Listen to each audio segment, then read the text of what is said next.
La 9e étape entre Antofagasta et Iquique réserve certainement l'arrivée la plus spectaculaire et la plus connue du Dakar sud-américain. Une longue descente vers le Pacifique de près de 3 km avec une pente moyenne de 32% de taux d'inclinaison. Mais avant cela, les concurrents doivent avaler plus de 550 km de spécial. Ce long toboggan vers la mer se mérite. Premier véhicule à se mettre en action, les motos. Hier, Marc Coma a profité des malheurs de Cyril Desprez pour lui reprendre le commandement du général. 1 minute 26 sépare maintenant les deux compères de chez KTM. Et visiblement, Desprez veut se racheter. Après un tiers de course, il est le plus rapide. Il devance de 37 secondes Johan Barré-Dabort. Marc Coma lui est à 1 minute 12.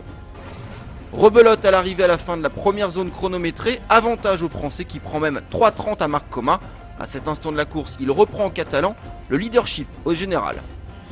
Johan Barré-Dabort lui confirme avec une 3ème place à 4 minutes 54 du premier des pilotes KTM.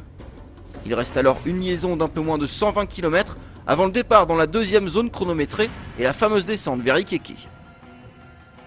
Et la tendance entrevue depuis le départ de la spéciale ne s'inverse pas dans les derniers kilomètres. Mieux, Cyril Desprez réussit le tour de force d'accentuer son avance sur Coma en bas de la descente vers Iquique. Il gagne l'étape et reprend donc la première place du classement général à l'Espagnol.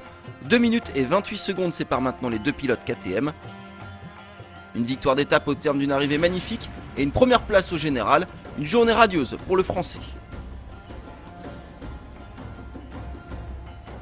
Côté auto, c'est encore et toujours le duel entre Mini et Hummer qui rythme ce 9e opus. Avantage au team américain après un tiers de course.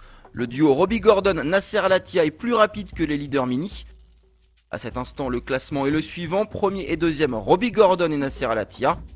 Derrière eux, un quatuor Mini formé de Christophe Olopchik, Stéphane Peterencel, Léal Dos Santos et Nani Roma.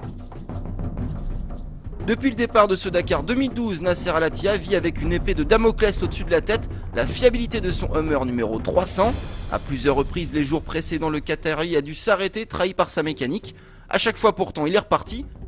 Mais aujourd'hui, le vainqueur 2011 doit se résigner, vaincu par une courroie d'alternateurs récalcitrante.